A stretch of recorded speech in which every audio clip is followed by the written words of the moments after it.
क्या आपने कभी सोचा है कि एक लड़की जिसे उसका अपना ही परिवार पराया मान चुका हो, वो कैसे सच की लड़ाई लड़ते हुए अपने प्यार, अपनी पहचान और अपनी माँ को दुनिया के सामने लाकर खड़ी होती है?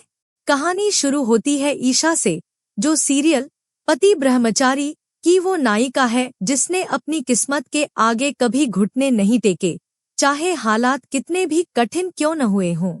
जब उसे पता चलता है कि गुलाब सिंह ने सालों से उसकी माँ को एक खुफिया कमरे में बंद कर रखा है, तो उसके पैरों तले जमीन खिसक जाती है। वह मंदिर के पीछे छुपे एक दरवाजे को खोलती है और उसके सामने खुलती है एक ऐसी सच्चाई जो न केवल उसके रिश्तों को तोड़ती है बल्कि उसकी आत्मा को भी झकझोर देती है।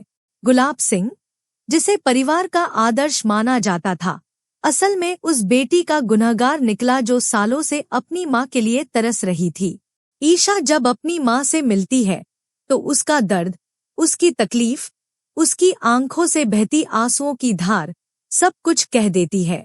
लेकिन कहानी यहीं खत्म नहीं होती, क्योंकि इसके बाद ईशा ने जो किया वो उसे एक साधारण लड़की से नायिका बना देता है।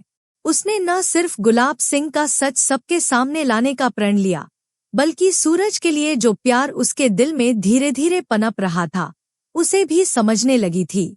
आरव, ईशा का भाई, जो अब अपने पैरों पर खड़ा हो चुका था, अपनी बहन को वापस ले जाने आता है, लेकिन तब तक ईशा के दिल में सूरज के लिए एक जगह बन चुकी थी। आरव का गुस्सा, उसका प्यार और ईशा की उलझनें एक भयंकर टकराव को जन्म देती हैं। लेकिन अंततः जब आरव को सूरज का सच्चा प्रेम दिखाई देता है, वह ईशा का साथ देने लगता है। इसी दौरान ईशा और जूही मिलकर गुलाब सिंह की पोल खोलने की योजना बनाते हैं। वो मंदिर के पीछे लगे सीसीटीवी कैमरों की फुटेज निकालते हैं, उन दवाइयों की रसीदें ढूंढते हैं जिनसे गुलाब सिंह अपनी पत्नी को बेहोश रखता था, और पूरे मोहल्ले में फैले लोगों से गवाही इकट्ठा करते हैं।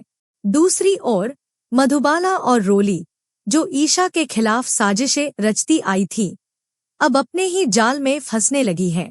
रोली का झूठा प्रेगनेंसी ड्रामा, नकली रिपोर्ट और डॉक्टर की मिलीभगत, ये सब धीरे धीरे सामने आने लगता है। जूही और समर का रिश्ता एक बार फिर मजबूत होने लगता है, क्योंकि जूही ने हमेशा सच का साथ दिया। इस सब के बीच ईशा की माँ धीरे धीरे ठीक होने लगती है और उनकी गवाही सबसे बड़ा सबूत बनती है गुलाब सिंह के खिलाफ।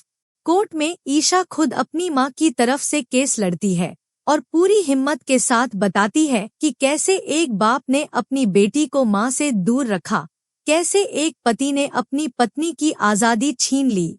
यह सिर्फ एक घरेलू झगड़ा नहीं था, यह औरत की आज़ादी, आत्मसम्मान और परिवार की सच्चाई की लड़ाई थी।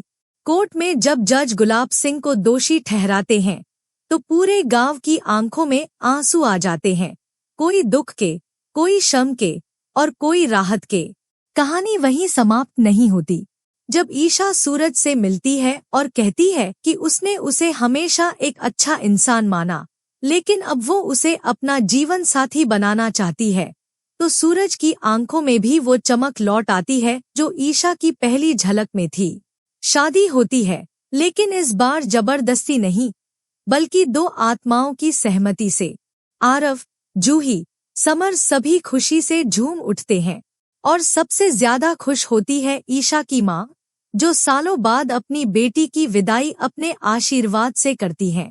यह कहानी सिर्फ ईशा की नहीं है, यह हर उस लड़की की कहानी है जो अन्याय सहती है लेकिन हार नहीं मानती। हर उस माँ की कहानी है जो अपनी संतान के लिए चुपचाप लड़ती है, और हर उस भाई की कहानी है जो अपनी बहन की रक्षा के लिए पूरी दुनिया से लड़ जाता है। तो दोस्तों, अगर आप भी चाहते हैं कि ईशा की तरह हर बेटी अपनी सच्चाई के लिए आवाज उठाए, तो इस वीडियो को लाइक करें, कमेंट में लिखें आई सपोर्ट ईशा, और चैनल को सब्सक्राइब करना न भूलें।